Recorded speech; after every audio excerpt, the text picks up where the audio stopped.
Hello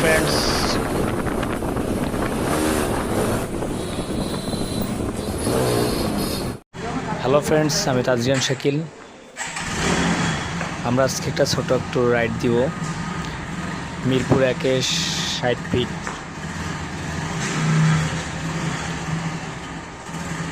তো আমরা এখন গ্যারেজ থেকে গাড়িটা বের করতেছি।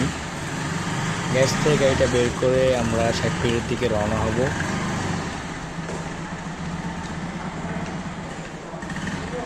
ভিডিওটা তো চালু আছে, যান। আমরা এখন 60 ফিট দিকে রওনা হব। বাসার সামনে রোডটা একটু ভাঙা ছিল, দেখাইনি। তো আমরা আবার সামনে দিকে রওনা হচ্ছি। 60 ফিট সবসময় একটু ব্যস্ত থাকে, তো ব্যস্ততার মাঝেও ভিডিওটা করতেছি। তো যারা 60 ফিটে বাইক চালাইছেন অবশ্যই তারা জানেন যে 60 ফিট কতটা ব্যস্ত এবং সবসময় ব্যস্ত। জ্যাম লাগে না, কিন্তু ব্যস্ত সবসময়। কোন পাশে কোন গাড়ি আসবে কোনো ঠিক নেই।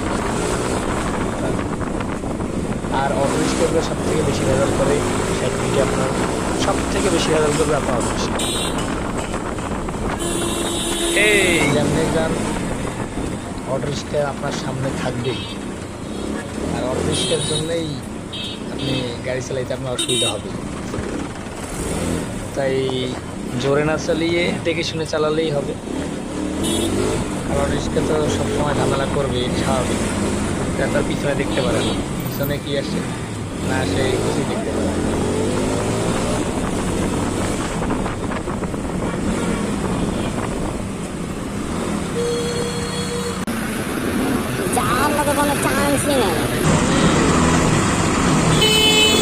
যারা আমাদের ভিডিওটা দেখতেছেন তারা অবশ্যই আমাদের চ্যানেলটা সাবস্ক্রাইব করবেন, আর ফেসবুকে দেখলে ফলো করবেন। নতুন নতুন আমরা ভিডিও মেক করতেছি, তো আপাতত আপনারা আমাদের সাপোর্ট দিবেন। আকার হলে একটু মোটামুটি ভালো চালানো যায়, তো অনেক সময় হঠাৎ করে মানুষ বা গাড়ি যখন চলে আসে তখন তার থেকে বেশি খারাপ লাগে। অবশ্যই 60 ফিটে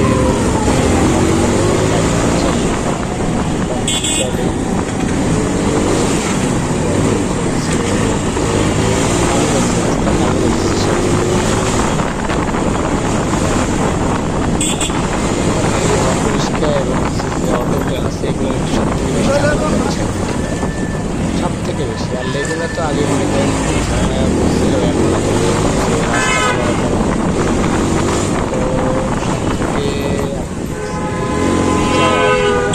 চ্যানেলটা সাবস্ক্রাইব করবেন, আমাদের পাশে থাকবেন। আমরা এখন আবার চলে যাচ্ছি বাসায়।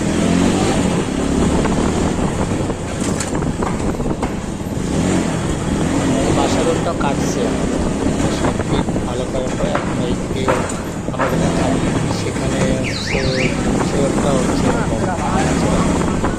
ওটা ভালো করছে। আপনার দেখলে ওই রোডটার অবস্থা আরও বেহাল দশা।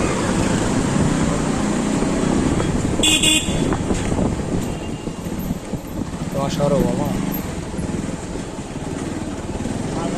সেদিন এই জায়গায় ম্যান হলে মনে করেন 2 জন পড়ে গেছিল, বাইক নিয়েই পড়ে গেছিল ভিতরে।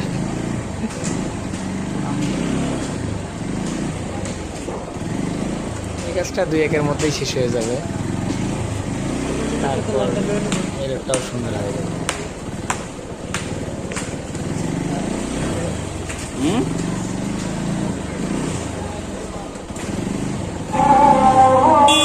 সবাই ভালো আছেন। তো আমরা আবার এই গ্যারেজে বাইকটা রাখবো, রেখে ভিডিও এখানে শেষ করব। আবারও বলতেছি, আমাদের চ্যানেলটা সাবস্ক্রাইব করবেন এবং ফেসবুকে ফলো দিয়ে রাখবেন। তাই নতুন নতুন ভিডিও করলে আপনার